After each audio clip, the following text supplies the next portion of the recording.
Dans cette capsule, je vais vous présenter Périclès et la démocratie athénienne. Pour commencer, voici une rapide biographie de ce personnage célèbre. Périclès est né en 495 et est mort en 429 avant Jésus-Christ à Athènes. Il a donc vécu au 5e siècle avant Jésus-Christ. C'est un homme politique très influent dans la cité d'Athènes et il a d'ailleurs cherché à embellir cette cité en faisant de gigantesques travaux sur l'acropole. Enfin, Périclès est surtout connu pour avoir dirigé la cité d'Athènes en tant que stratège durant 15 années consécutives, entre 443 et 429 avant Jésus-Christ.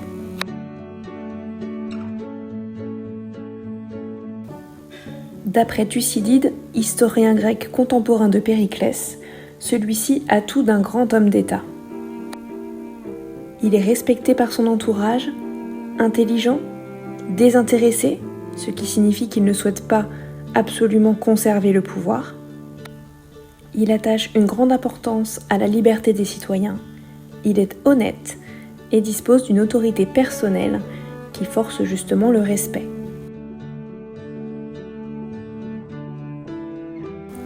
Cimon et Périclès n'appartiennent pas aux mêmes catégories de population. Cimon est très riche, on le voit d'ailleurs avec l'utilisation du terme opulence dans le texte, et il gouverne avec l'appui des grandes familles aristocratiques. Périclès, quant à lui, est à la tête du Parti populaire et se veut proche du peuple en instaurant davantage de démocratie.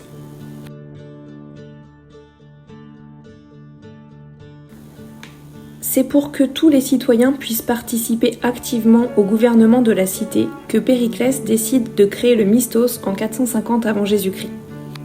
Cette aide financière, d'abord mise en place dans les tribunaux pour les juges, est ensuite élargie au reste de la population.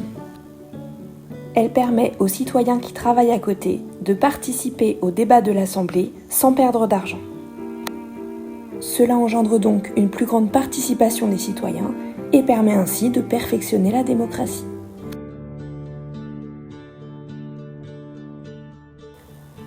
En 447 avant Jésus-Christ, Périclès lance une grande vague de travaux de reconstruction de l'acropole, centre religieux d'Athènes.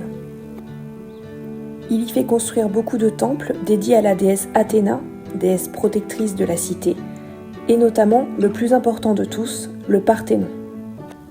L'objectif de Périclès était de faire de sa cité la plus belle et la plus influente de tout le monde grec. On le voit notamment dans le document 3, avec les citations suivantes.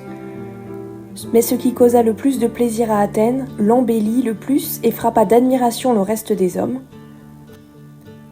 Nous couvrons d'or et de parures notre cité, l'ornant de pierres précieuses, de statues, de temples. Et enfin la dernière phrase, travaux qui lui procureront, après leur achèvement, une gloire éternelle et durant leur exécution, une prospérité immédiate. Tous ces travaux ont été financés grâce au trésor de la Ligue de Délos, qui a été déplacé à Athènes en 454 avant Jésus-Christ. C'est d'ailleurs le temple du Parthénon qui abrite le trésor. Nous le constatons dans le document 3, avec les citations suivantes. Avoir transporté de Délos à Athènes le trésor commun des Grecs, et avec les sommes qu'elle a fournies sous la contrainte pour faire la guerre. Voilà, maintenant vous savez que Périclès était un grand homme d'État qui a embelli sa cité et favorisé la démocratie.